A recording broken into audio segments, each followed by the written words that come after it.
Hi everybody, this is Book 3, Chapter 1, and this is kind of an experiment in reading a bit of the book aloud. I'm hoping that you will check back in and be excited about future chapters. Right now the book is just feeling very overwhelming and very big, so I'm thinking that if I can put out individual chapters to you, then maybe that'll make a bit of a difference. So obviously you can see Bermuda's ears, we can see Bermuda's tail. So the video may change quite a little bit, but hopefully the audio is still good and you guys can hear what's going on. Alright, Book 3, Chapter 1, Invitation. On the sixth day after fighting Big Ugly, Bermuda got up, stretched, and then walked into the kitchen on his own. Best of all, he walked normally. He wasn't weaving or limping or needing any help. I got up too. There we go. I guess. Let me move this over here. Alright. I got up too, stretched, and felt just fine. Actually, I felt better than fine. I felt full of energy.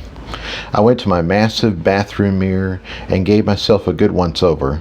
I looked good. My skin was healed, my cuts were gone, and my burns had all healed without any scars. Go Team T! To be back to full health after 6 days was just awesome. I still had nightmares from Isabel and the Golem. If that happened today, I'd heal so much faster. When I had started this process, I'd wanted some sort of defense. I'd found that with pigeon stepping and blocking, but being able to recover like this, that was a form of defense too. I decided a shower was in order. I'd been laying around for days and hadn't been paying much attention to personal hygiene. Bermuda decided to join me. He hopped up on his customary place on the back of the toilet and started his own bath. The rainwater shower heads in my walk-through shower were so nice. I stood there soaking it all up for a good while. Then I went to the air side and got my blow dry. Now that I was feeling better, the frisky fairies were back, and I started thinking about a whole different type of blowing. As if he'd been summoned by magic, Tyler walked in and said, "Hi." I said hi back, in a happy but sexy voice. He got the clue, and between one blink and the next, his clothes vanished. And that was a seriously good superpower to have. We made love on my huge bed under the slow-turning ceiling fan. We took our time, and I luxuriated in all the good feelings of being back to full health. Afterwards, of course, I had to take another shower. But I didn't mind. Tyler was with me, and we were chatting the whole time. We had just finished when I heard a knock on the door. It didn't sound like Annabeth. I wrapped a towel around me and I went to see. It was John. He looked good. His eyes were clear. His smile was easy. He had a nice tan. Obviously his 2-week honeymoon had done him a world of good. "John," I squealed and gave him a great big hug. "John," Tyler yelled and made it a group hug. "Ah, it's so good to be back." John laughed and picked both of us up, giving us a squeeze. He was a little too enthusiastic in his greeting, because when he put us down, I felt a little dizzy and saw spots. Still, I felt fully hugged. "Meet us downstairs," he said. "We have much to discuss, and there is little time." That sounded rather mysterious, but he wouldn't say anything else about it. Instead, he left to go get Annabeth. Tyler, of course, pulled his magic clothing trick, and suddenly he was ready to go. I had to run to my walk-in closet and get dressed, but it didn't take me long. Bermuda raised his head to see what all the fuss was about, but then put it down after a big yawn. I guess we just weren't exciting enough. Sandy greeted us at the door to her apartment, and once again it was hugs all round. She looked good, too. The tired lethargy of low magic was gone, replaced by the vibrant and healthy Sandy I was used to. Annabeth and John joined us, and we moved the reunion inside. Sandy had made coffee, and Annabeth was making tea. John and Tyler would have rather had beer, but Sandy's refrigerator wasn't fully stocked, so they settled for coffee. The air was filled with happy voices, and I paused for a moment to just take it all in. We were here. We were all okay.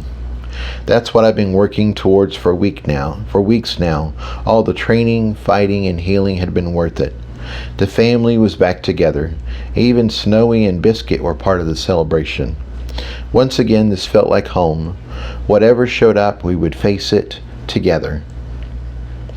Drinks done, Sandy raised her glass in a toast to homecoming and a fresh beginning. Hear, hear, we all chimed and touched glasses. This isn't exactly how I envisioned arriving home again, Sandy said. I thought I'd settle in for a day, restock the pantry, have a big supper. John would check out his brews and we'd have a lovely evening, eating, drinking, and catching up until the wee hours of the morning.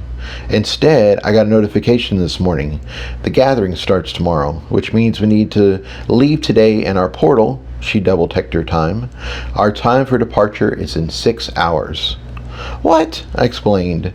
6 hours wasn't much time. What the heck? They just told you now about whatever this is, Annabeth asked. That isn't any way to do things. They should have told you days ago or weeks ago. This is nuts. She looked very indignant. Well, Sandy said slowly and glanced at John. I did receive a message weeks ago letting me know this was coming up. She looked a little chagrined. It's just that I lost my magic and spent weeks in coma. Then when I woke up, I didn't turn on my bank stamp. It takes magic to work, and I didn't have any to spare. After we got married, I went on our honeymoon, and it didn't occur to me to check messages. I almost never have any I care about, and I'm not in the habit of checking them. I was having such a wonderful time with John, and I really didn't think about anything else. And now we have 6 hours to get ready before a portal shows up, Annabeth finished for her. I have so many questions, I don't know where to start. She waved her hands in the air like she was shooing away the flies of disorganization. Annabeth liked to have all her ducks in a row, and 6 hours' notice had her a bit flustered, but she shook it off and gave Sandy her best sunny smile. First, and most importantly, how was the honeymoon? That was her first question. The honeymoon, really? I would have led with the gathering or the bank stamp. It was amazing, John rumbled. He took Sandy's hand and smiled at her. The love in his look was like the sun coming out from behind a cloud. She smiled back, and for a moment they were just lost in each other. It was such a simple moment, but I felt it. Love is a beautiful thing. The house kept us busy, Sandy said, which was a good thing. We both needed to catch up on life for a bit after being out for so long. We started out in House Sydney, where we went deep-sea fishing, saw shows at the Opera House, and ate at some amazing restaurants. We spent a lot of time in bed, too, John said proudly. Sandy blushed and smacked him lightly on the shoulder. Yes, we spent a lot of time getting to know each other, too. Oop. In the biblical sense, John winked at us. He was clearly quite proud this had been a real honeymoon. Sandy smacked him again, much harder this time. She shared a look with Annabeth that clearly said, men, you gotta love them. John shared a look with me that said, women, you gotta love tweaking their Twitter. They protest, but they do love it. I think they got the idea, John, she said. Anyway, our next stop was House Paris. We spent our evenings eating the most amazing pastries and taking walks along the river. Paris at night is truly the city of love. Sandy sighed at the memory of it all, and Annabeth reached out to hold her hand. They just beamed at each other, letting a simple glance tell the story of how magical and romantic it was. John gave me and Tyler another slow wink, letting us know in his own way how he remembered Paris. I grinned back. Sandy and John were so much fun to be with. I was glad they were back, even if it was only for a little bit. From there, we went to House London, but we were only there for one night before we received our invitation. Once I read it, we rushed back. Sandy pulled out a large white envelope. It had a House Louisville written out in beautiful calligraphy on the front, with lettering in shiny gold. It looked so real, I started to wonder if it was actual gold. She opened it up, and inside was a folded note of heavy parchment. It had a light rose color and smelled like a summer morning. Someone had gone all out on this invitation. It is with great pleasure that we gather once again to celebrate the shelter that is our house, Sandy read aloud. It provides us with safety from our foes, a place to learn, and a community from which to grow. It is right and proper that we celebrate what we have achieved and learn from each other how to be better. As the head of House Louisville, you are invited to attend this gathering and bring with you such persons as you feel will celebrate and grow with you. The choice of who to bring is yours and yours alone. Although we ask that you limit your party to 20 persons and they must be residents of your house. We also ask that you spend a moment sharing the insights you've gained and participate in the discussion of your peers as they share their knowledge also. As has become tradition, there will be a banquet, a dance, a tournament, a fair, and a circle. Please plan accordingly. Also, please note, the gathering is at House ATAC in Realm ATAC, and as such does not need electricity, only magic for all your needs. Again, please plan accordingly. For security and resource reasons, there will be only one portal for entrance and one for exit. Please be ready at your scheduled time and be prepared to load in and load out. I know you share in my enthusiasm as we gather once again. I wish you knowledge, companionship, and celebration. Let the Jubilee begin. Yours in hope, Gamila, House Grand Matron. Sandy folded the invitation and set it on the counter. I picked it up for a closer examination. Was that real gold? The first letter of the invitation was all big and swirly, so I lightly tried to bend it. If it was just ink, it should be flexible. If it was partially gold, it should be stiff. The invitation resisted my gentle pressure. Holy cow, I think it might be real gold. Biscuit came over to see what I was interested in. He gave it a sniff, then turned up his nose and went back to Sandy. When he moved, Snowy snugged even closer to her mama. She needed her love time. Before we get too deep into planning for the gathering, Sandy continued, how was your time here at the house? Hopefully it was quiet? Well, Annabeth took over as storyteller as we all gave each other an amused look. The time in the house hadn't been quiet at all. She talked about the arena and how we'd finally put our punching and movement skills together with some actual battle training. Then she covered Eggy waking up, our throne room conversion, about how the sucker mages would get too powerful for us, so a preemptive strike was necessary. My throne room conversation about how the sucker mages were too powerful for us and a preemptive strike was necessary. I took over at that point and told them about Bait, Goo Lady, Crazy Big Sword, and Big Ugly. They looked surprised and concerned about how tough it had been. They were both very relieved I was all right and physically recovered. I still wasn't sure about my magic. I hadn't tested it yet, although it was feeling much better. Sandy seemed especially upset that I had gotten into that much danger. I think she'd thought we'd been chilling and taking it easy the whole time. We kept the story as short as possible, but it still took a while to tell. I went to take a sip of coffee and realized I'd somehow drank it all. It looked like everyone had finished their drinks too, so we took a break to brew another pot as well as make some more tea. Although Sandy was the one that looked upset, it was actually John that said something about it. It's not a good idea to get into battle without a backup, he said sternly. I'm very glad everything turned out all right in the end, but it could have gone horribly wrong. Having at least one other person there to divide the enemy's attention or drag you out of danger is essential. Going alone is never good. He gave me a grim look. Believe me, I've been in enough battles. I know. I agreed, I said, and looked to Annabeth for support. It's just that there wasn't anybody else. Someone had to stay here to protect the house, and Annabeth was the only one that could work the shields. Tyler wasn't available because the house had him on a mission. My only backup was Bermuda. John grumbled, and gave Tyler and Annabeth stern looks, too. You couldn't have waited and gone out with Tyler when he got back? Eggy and Penny were very insistent that it had to be that night, I replied. They had information from the old rune about the mages, and if they hadn't been taken out, they would have merged their power and been too strong for us to handle. It wasn't just Eggy and Penny saying this. Annabeth backed me up. The house sent me a dream about it too. It really scared me, and I went downstairs to tell Jason about it. He was already up and starting to get ready. I know going out that night wasn't the best, and we have talked about it and realized how lucky Jason was, but it seemed like the only option at the time. John grumbled.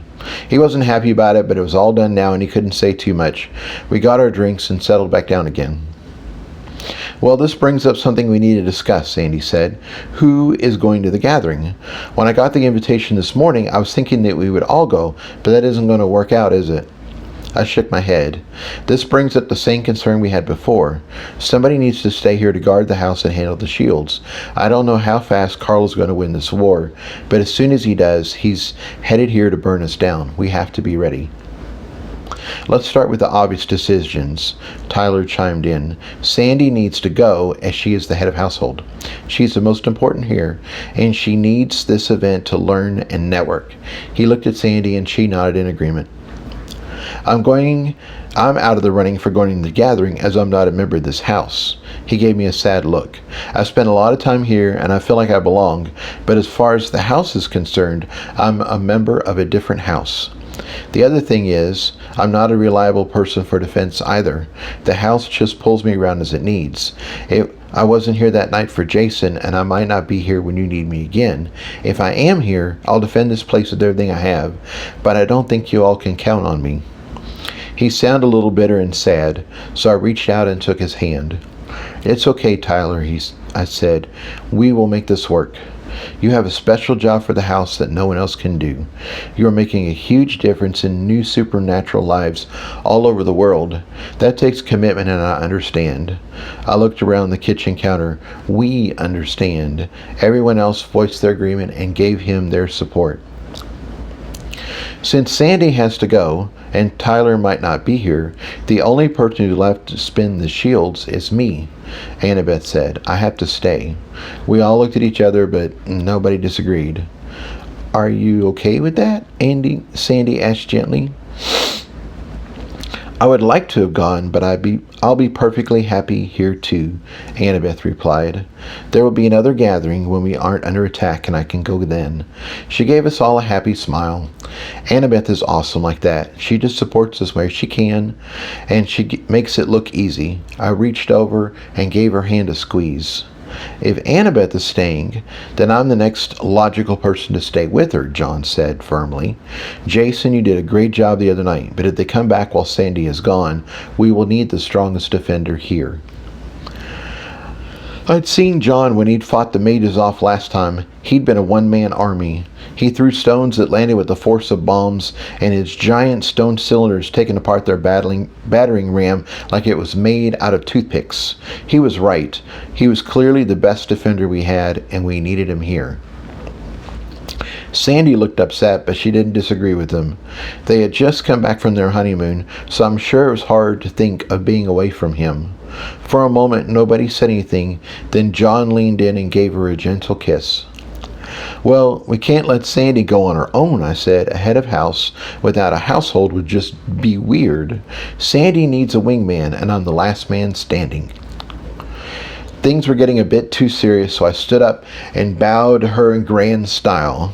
My lady, if thou wouldst have me, I would be honored to escort you to the ball. I swept off an invisible hat off my head and struck a dramatic pose. They all laughed, and Sandy held out her hand to me like she was offering it for a kiss. Sir Knight, I would be most delighted for your company on such a noble adventure. I have no doubt we will all have lots of fine moments and titillating conversation. I kissed her hand and put my invisible hat back on with a flourish. Or as Anna Lickett would say, I paused dramatically, we'll slay the bitches. I kissed her hand. I gave it 3 snaps for added effect. To slaying the bitches, Tyler and Annabeth clicked their glasses and toasted our adventure. John and Sandy looked a bit confused, but they grabbed their glasses and joined in. We sat back down again. The mood was much lighter now with a touch of excitement in the air. I know we need to pack for the trip, I said, but is there anything else we need to think about? I'll take care of the cats, John said. He snagged Biscuit and started rubbing behind his ears. He liked that. I thought about going without Bermuda. That didn't sound fun at all. Of course, a huge gathering with mages and lectures and events is probably not a good place for a pet.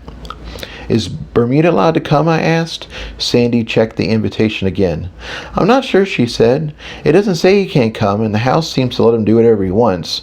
On the other hand, this is a special portal going to a new realm and a big event, so it might not let him through.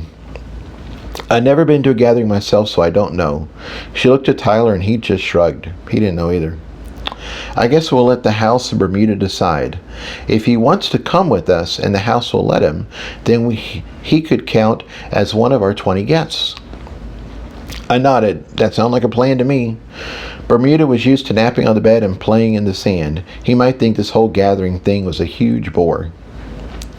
There is one more thing we need to discuss, Sandy said, and now is the time to do it before we are around a lot of other supernaturals. She gave us a serious look. I was thinking about this while we were on our honeymoon. I was mentally going over all the things that had happened, and I realized that other supernaturals, even those in our house, would react very differently. First, let's talk about Penny and Eggy. As awake and aware charms, they are incredibly valuable. After hearing about how they are linked with you, Jason, I've come to realize that it wouldn't do any good for someone to take them from you. You are their source, as Eggy calls it, but most supernaturals wouldn't know anything about that. They would just assume Penny could provide them the same magic storage and support that she gives you. She paused to let that sink in. I hadn't thought about this before. We'd all supported each other, and we would never steal from each other. I'd never really thought of Penny as valuable before, but now that Sandy said it, I realized she was. She'd always been valuable to me, of course. Without her, I wouldn't have had a Matrix, and I would not have won my fight with Big Ugly. I remembered our mage fight in the park before my face got punched in. That seemed like so long ago. There had been a moment where we had been charging charms at the picnic bench, and Isabel and her inner circle had showed up. There had been pure greed in their eyes. They'd wanted Sandy's charms in the worst kind of way. And those had just been regular charms. Penny and Eggy were very rare and very special. I'm sure there's a lot of supernaturals that would want them. I'm thinking the best thing to do is just not talk about them outside of our little group.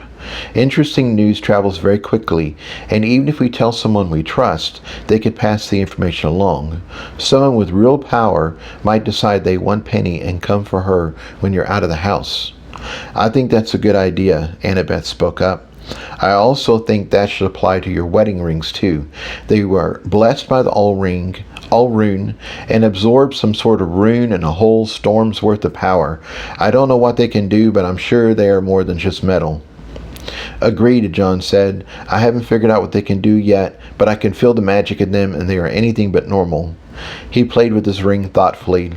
I'd noticed that both he and Sandy touched their rings a lot. I don't think they'd even notice they were doing it. It's not the biggest thing we need to keep secret, though. Sandy paused dramatically. That would be Jason's ability to clean and absorb magic. I blinked in surprise and looked over to Annabeth. She looked just as surprised as I was. The whole supernatural world is about gaining power and having more magic, Sandy continued. You took 2 mages that were very low on magic and got us back on our feet in only a few weeks. Even more than that, you did it with no contamination. I know you've only been a mage for a short time, Jason, but that is unheard of. I'd been feeling a bit scared for Penny. Now I was feeling a bit scared for myself.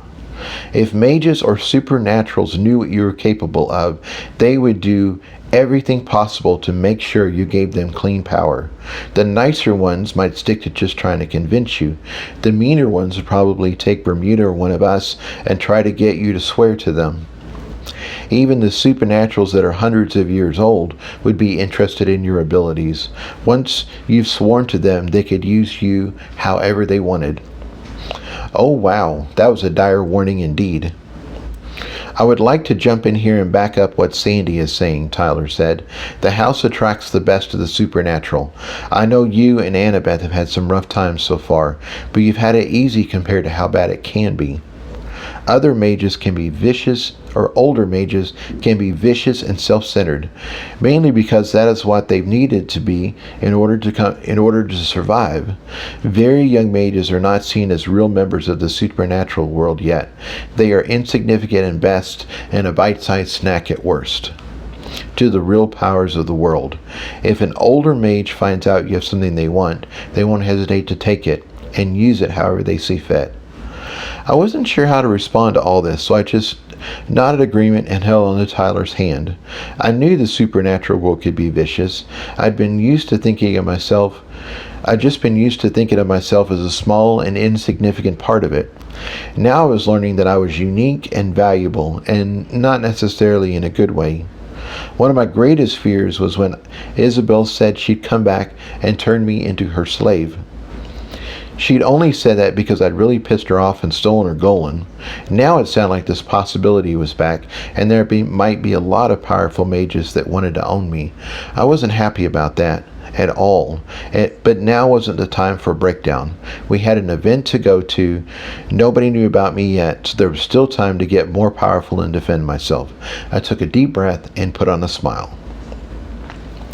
Thanks for telling me that, I said to Sandy. You've certainly given me something to think about, and I will certainly be very careful what I talk about at the gathering.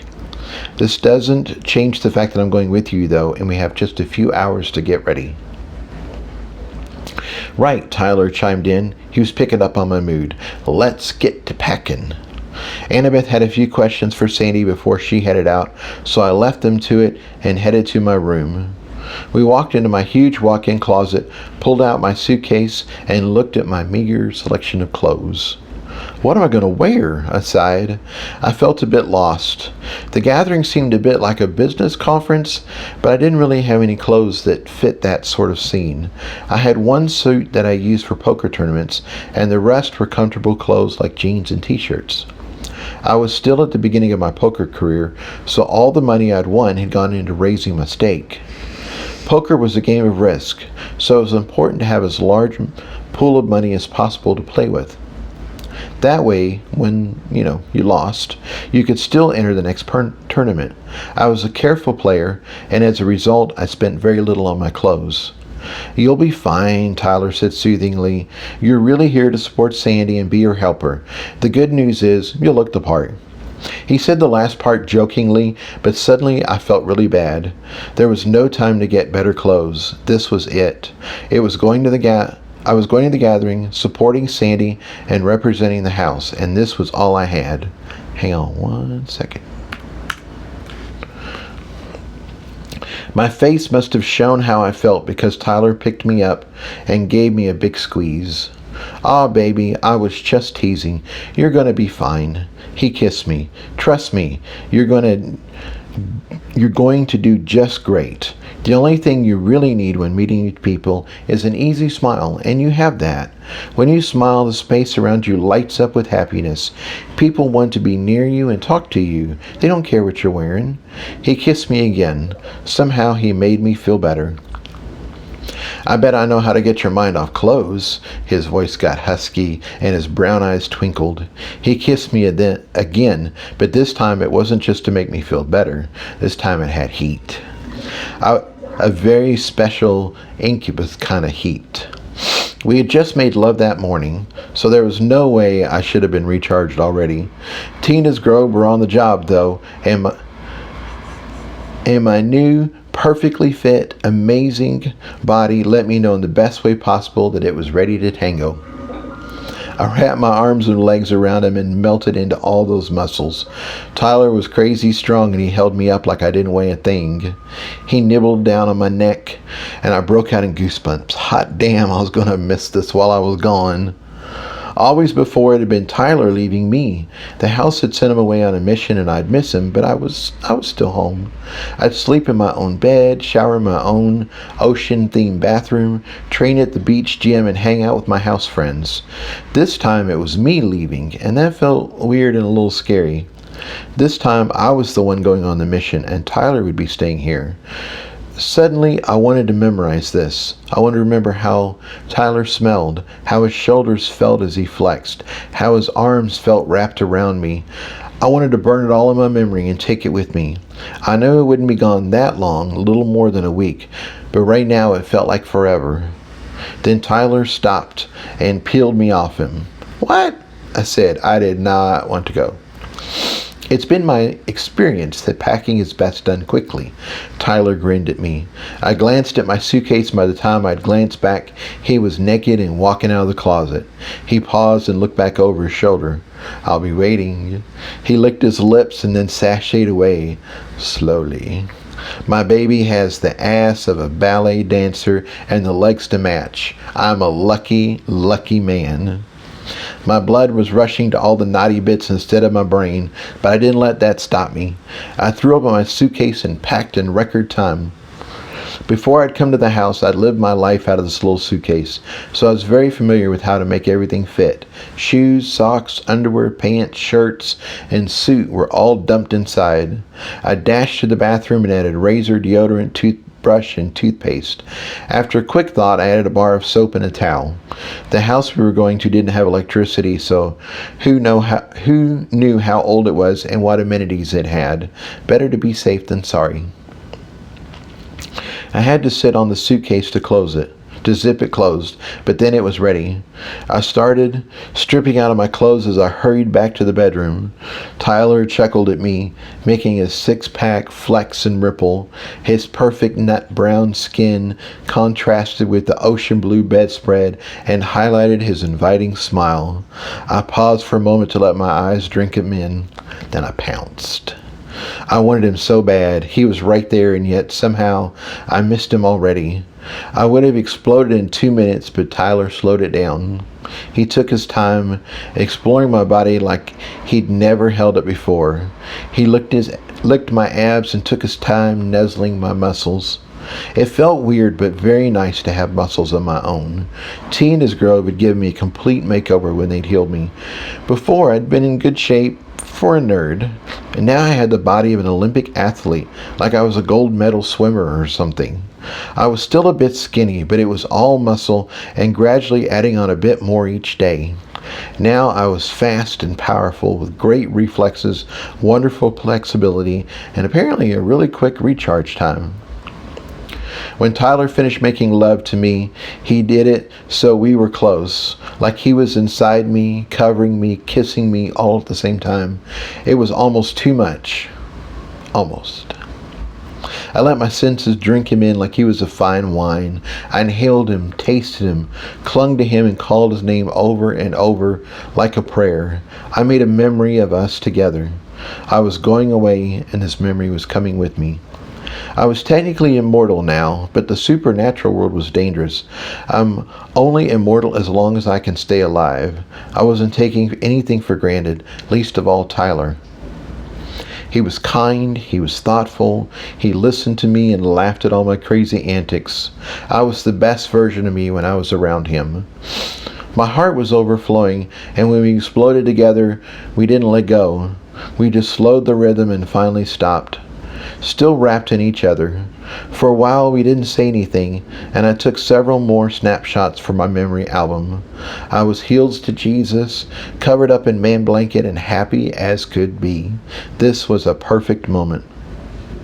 All things had to end, though, and finally Tyler rolled off me.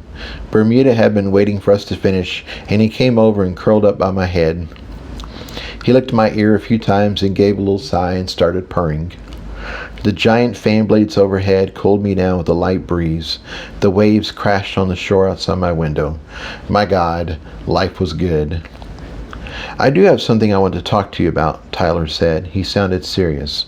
I didn't think we'd have to cover this for a while, but now you're heading to the gathering. There's something we need to discuss. "Sure," I said. "Good communication is key to any relationship." He paused for a moment, gathering his thoughts. "The whole idea behind marriage originally was property rights and ownership," he said. "Huh? Where is this going?" It started out as one guy owning several women, mainly because so many women died in childbirth. Then it changed to one man and one woman at a time. It was still about property and resources, though. Marriage was more about security and managing a household than it was about sex and love. Then women got a lot more freedom and the ability to own property, and the concept of sex and marriage changed again. It became fashionable to be in love, although you wanted to limit your number of partners because of sexually transmitted diseases.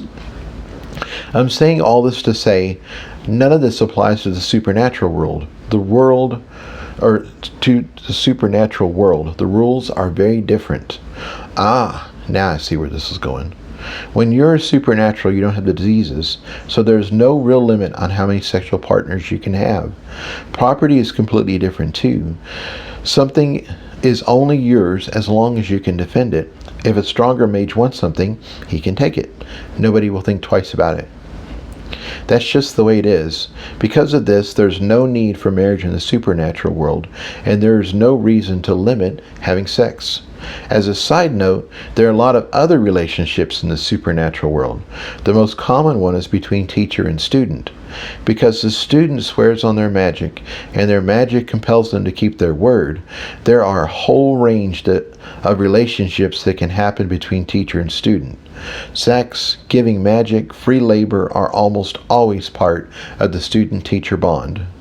I rubbed Bermuda's head and let him finish. He had a point to all this, I'm sure. One other thing to cover before I talk about us, he continued. Sex is one of the few ways of transferring magic, where both parties can end up with more power than when they started. It's not a lot, but it is a tiny bit more. As long as it is somewhat consensual, it also causes some of the least contamination as well. Because of this, there's a lot of sex in the supernatural world. Like a lot. The whole thing has turned into a bit of a game. It's almost like a baseball card thing where everybody's looking to trade up. Trade up, I asked? That's when you have sex with somebody more powerful than yourself. You're trading up. You get a bit of their power, they get a bit of yours, but their power is stronger, so you get more. It's called trading up. I didn't want to get... Hang on.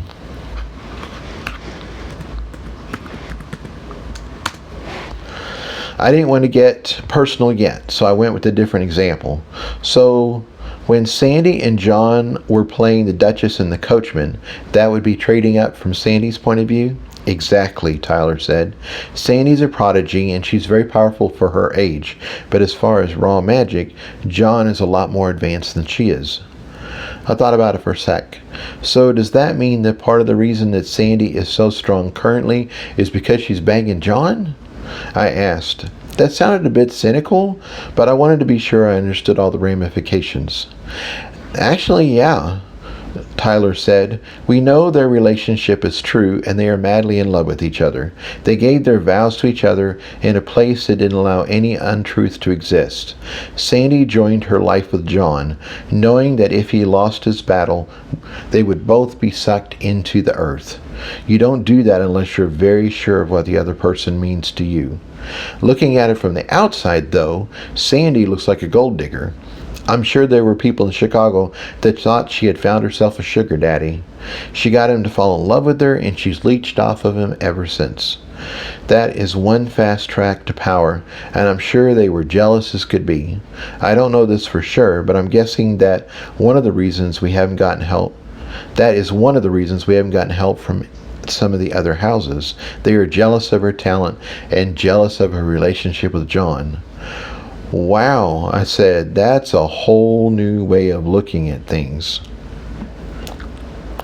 One second. What does that mean people will think I'm a gold digger too? I asked. Will they think I'm using you as a fast track to power? On one hand, I didn't care what other people thought of me. I make my own path.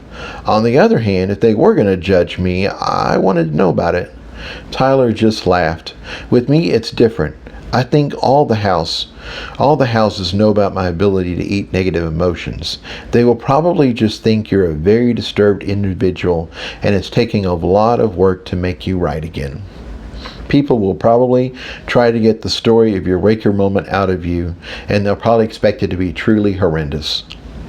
Oh, well, I guess I was going to be the poster child for emotional therapy. That was okay. Tyler was good at everything. Oh, that was okay if Tyler was good with everything. I know I shall not even have to ask this, but you don't think I'm a gold digger, right? I said. Tyler laughed again. Of course not. I'm the one sticking around and keeping the party going. Besides, you didn't even know how this worked until I said something just now. Seriously, though, I don't think you're getting any sort of advantage from me at all. Your soul is too thick for my power to work, so we aren't trading power like normal partners. I actually wish it wasn't. I wish you got an advantage from being with me. I like being with you, Jason, and I like you more than any person I've met since becoming a supernatural. He cupped my face with his hand and pulled me in extra close.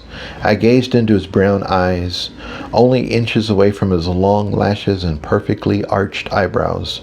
Tyler was all man, but in some ways he was devastatingly pretty. I smiled hard and blinked, trying to stay focused on what he was saying. I'm afraid you're going to get all the bad reputation and none of the good power that should come with us being together like this. And for that, I'm really sorry. He kissed me softly and tenderly. Don't worry about me, I stammered. He was so close I was finding it hard to breathe.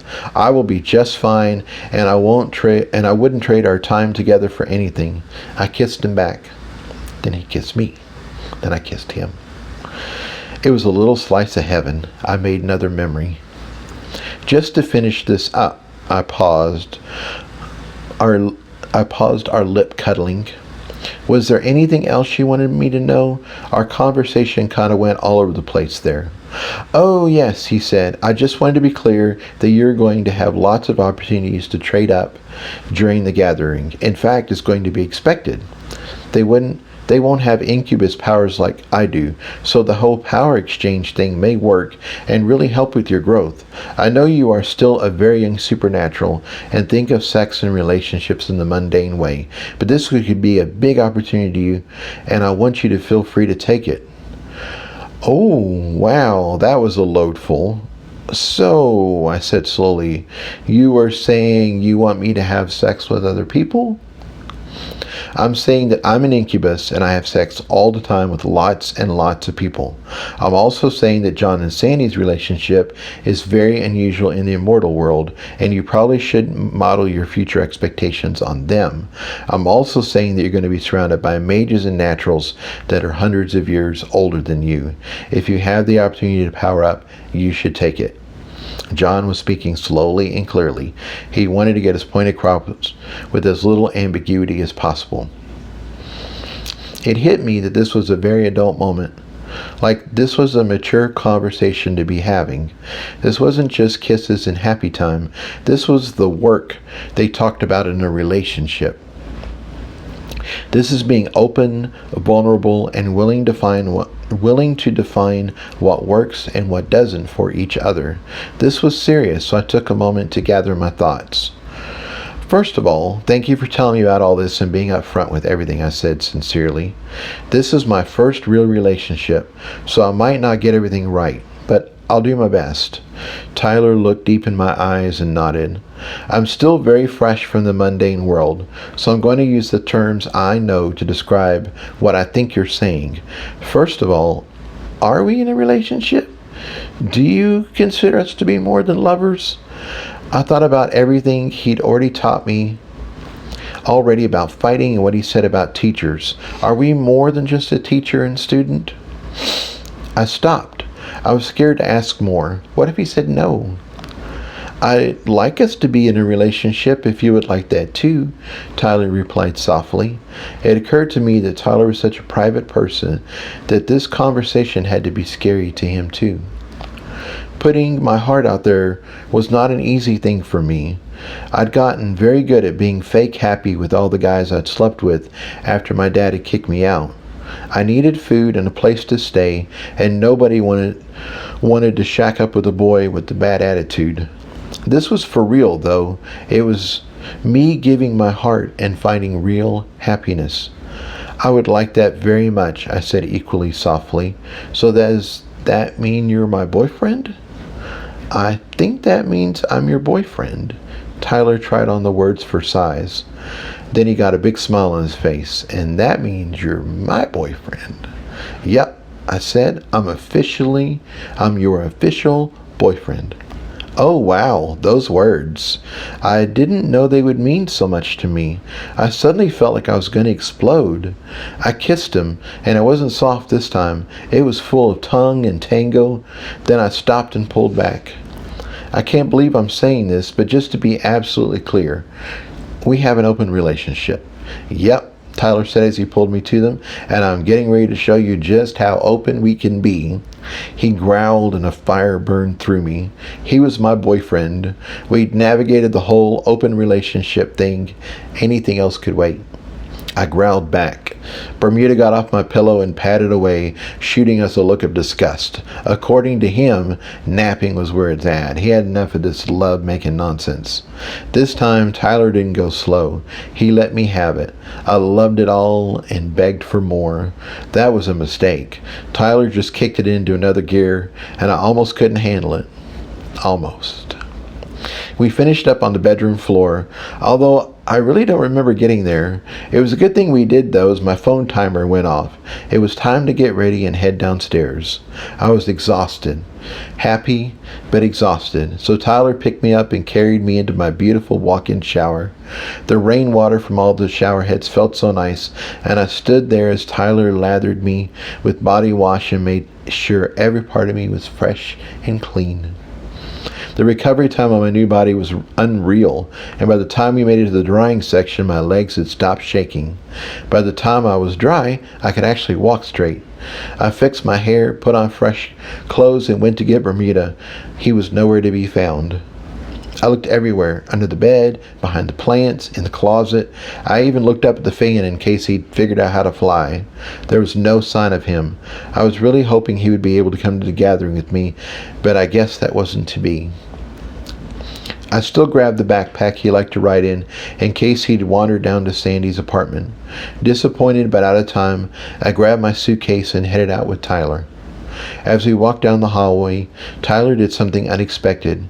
He reached out and held my hand. It was such a simple gesture, and we had walked down this hallway many times before together, but this time it was different. This time my boyfriend was holding my hand. I got a big grin on my face, and I didn't mind who saw it. Tyler liked me. Tyler was holding my hand. Tyler was my boyfriend. Oh, what a difference an afternoon can make. We paused before we got into Sandy's apartment. I didn't want to let his hand go, and he looked like he had something to say. What? I asked. I think maybe when this is all over and nobody's trying to kill us, I would like for us to go on a real date.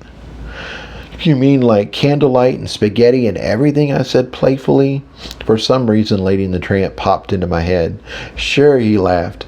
Dinner and maybe some dancing. I think dancing together would be a lot of fun.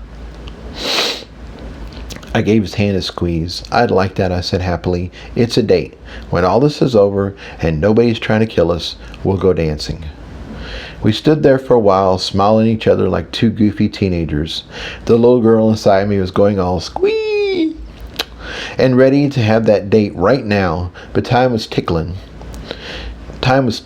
and I had somewhere to be. Finally, I regretfully let him go and went inside. Sandy, John, and Annabeth were already there. Annabeth seemed happy like she always was, but Sandy seemed extra bubbly and cheerful. I saw John give Tyler a broad wink, and Tyler winked back. Then they both laughed for no reason and gave each other high fives. Men, Sandy said, trying to sound reproving, but she had got this big satisfied grin on her face and gave a little giggle. What? Sandy was giggling? It seemed like John had been doing some fine work as well. Sandy laughs, but she is not a giggler. Well, I guess she is today.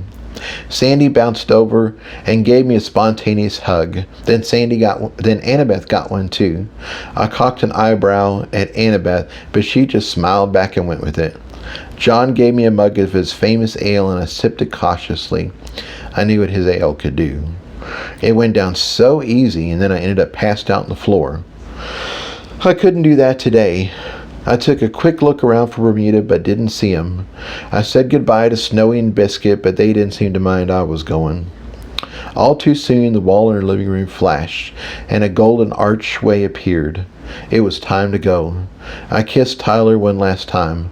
I was going to miss this handsome, strong man. We broke apart, and I went to grab my suitcase, and then I realized just how much I was going to miss him. So I kissed him again. Okay, this really was the last time. He wrapped one arm around me, put one arm behind my head, and kissed me deeply. He kissed me so hard I forgot to breathe. I felt my legs get weak, and only Tyler's strong arms kept me up. I heard Annabeth laughing, then she pulled us apart. Boys, boys, she commanded, it's only a week. You will live. You will see each other again. She got behind us and pushed me away. She got between us and pushed me away. Tyler was like gravity. I could barely tear myself away. She gave me the suitcase and pushed me towards the portal. Stay right there, she commanded Tyler when it looked like he was going to walk after me. Yes, ma'am, he said with a grin, before giving me a longing look. I realized Sandy wasn't with me, and when I looked over, I saw why. She was all wrapped up in her new husband. She was getting all sucked in by her own man gravity. Annabeth gave me the hairy eyeball. Stay, she commanded, and they went to pull Sandy away from John. She had to get between them two, but in the end she got Sandy right beside me with her suitcase as well. You two are going to do great, she said cheerfully. You're going to have a wonderful time, represent the house well, and learn lots of new things. When you get back, we'll be right here waiting for you. She gave us both a big hug. Now, enough goodbyes, she said in her mom voice. Go. And with that, we did. Sandy grabbed my hand, gave me a big smile, and we stepped through the archway together. And that is the end of chapter 1.